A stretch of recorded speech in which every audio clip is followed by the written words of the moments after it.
less. I can Jill, we, cheese.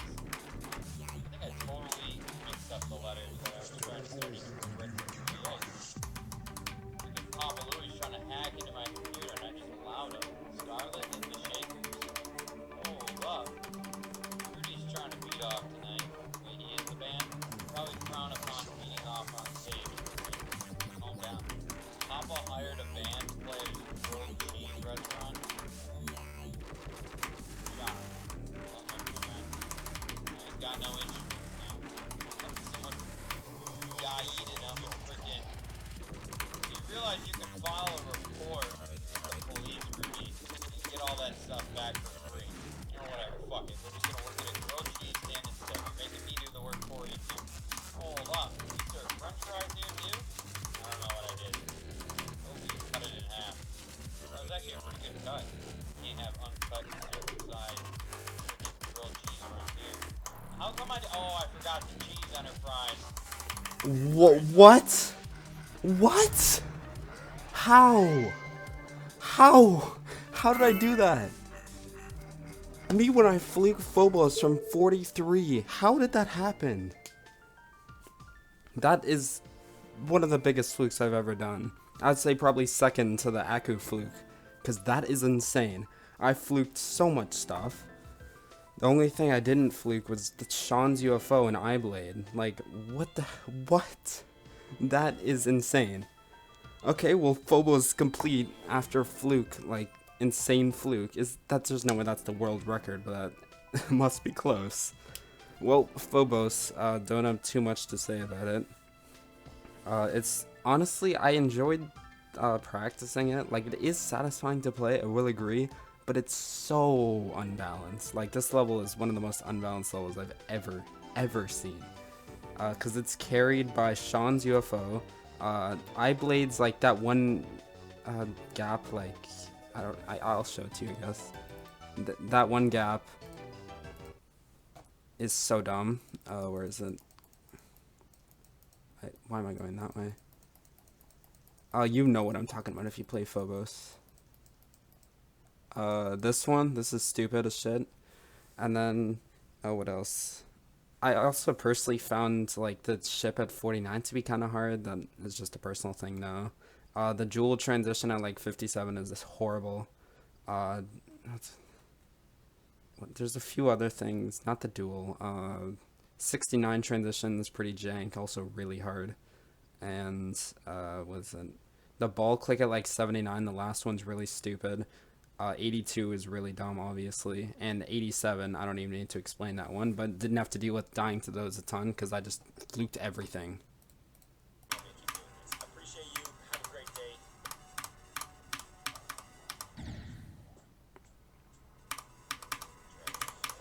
This just in. The man behind several basketball deaths known only as Trey had been found and arrested. In other news, if you're looking for the perfect Valentine's Day gift, the market has you covered, making this special day one you'll never forget.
Nice. I fluked 93, or whatever that one ship transition is. Nice. I did that so fast. Wow, I'm really surprised at how fast I beat that. That took me, like, in total, probably, like, 3 hours, which is not that much for a level like Bloodbath difficulty. But that's really good. This is easily, like, one of my new favorite extremes. I love this level so much. Just, like, I love the gameplay. The gameplay is super fun. The end is, like, I love the end of this level. It's very fair. Like, you can sweat it. It's not that hard. But it's, like, a very good nerve test because it's, like, it's still pretty fast. And the level is, like, slowly coming to an end. But it's really fun. Like, I really like the end. Something about it is just really fun to play from zero. Especially the, like, 87 to 100 is super awesome. But I really love this level. The first robot isn't even that hard. It's just the 5% green orbs pretty dumb. I will agree, that click is way too hard. But, like, everything else in the robot really isn't that hard. But this level is mostly first quarter carried. I would say everything, like, before 26 around is, like, the hardest part, and everything after really isn't too bad. The UFO is pretty chokeable, but it's not actually too hard. It's just the 69 green orb is kind of tricky, because you have to click it in, like, the middle.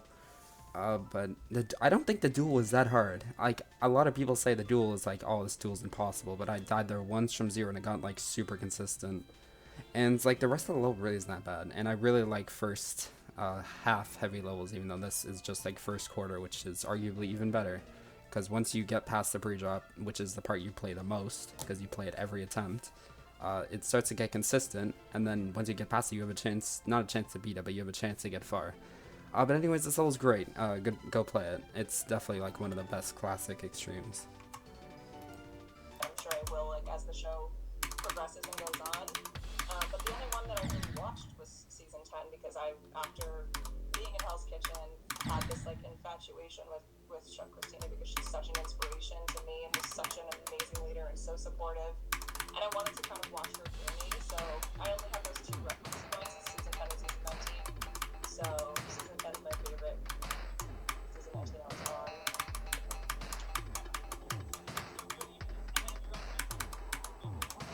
Yeah.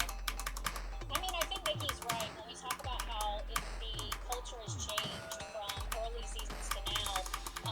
We honestly had trouble picking fights. Like, the whole point of a reality show is to find differences between you and to I'm better than you. And in season 21, we're all family now. Like, we literally have a group chat and we talk and support each other every single day. It was really hard Wow. for us to Oh, don't do that. Okay. Well, I just beat it. That was so out of nowhere. But this level is very much just play from zero and hope you beat it, because nothing gets consistent. Literally nothing does. Well, I guess everything that isn't a wave does, but, like, half the level is wave. So honestly, I think this is objectively the worst extreme I've beaten, like, no question about that. My time with it wasn't bad, because I didn't get super unlucky. I only had 3 last wave deaths, which is pretty damn good, in all honesty. But there's just so much terrible stuff in this level. Its balance, it probably is the worst balancing of all time, entirely carried by 3 parts, and the only even somewhat hard click that isn't a wave is, like, the UFO click at 40 or at 47, because there's, like, a bush on the top that makes it super awkward. But besides that, everything that isn't a wave in this level is, like, literally insane. Maybe not even insane. Maybe, like, low, insane, high hard demon. Like, it's so easy. But every wave is just, like, ridiculously hard and inconsistent. Especially the second wave and last wave. Honestly, they do get kind of consistent, because they're literally the exact same copy and pasted. The worst thing about them, though, is the transitions into them are horrible. Like, they're so bad. But I didn't die to the last transition once, which is, like, really surprising. But I died to the second wave, the transition to the second wave, like, I think 5 or 6 times. But this level, yeah, it's really bad, but I didn't have a horrible time with it, especially because I just watched YouTube. That makes it so much more manageable to just grind stuff out for, like, half an hour. But besides that, this level is just, it's horrible, but it's not my least favorite because I didn't have a terrible time with it. It's still like one of the worst extremes I've ever been, and I still was like dreading it every time. Like I was literally hoping I would get unlucky on Blade of Justice, so I didn't have to play this level next. But yeah, that's 3 classic extremes in a week, which is pretty cool. Not even a week, it's like 4 days. I started this on Monday, today's Thursday. Like 4 days, I beat like 3 levels around Bloodbath difficulty, which is insane. But anyways, yeah, that's it. I don't want to keep this going for much longer. In fact, the fucking background music stopped and restarted.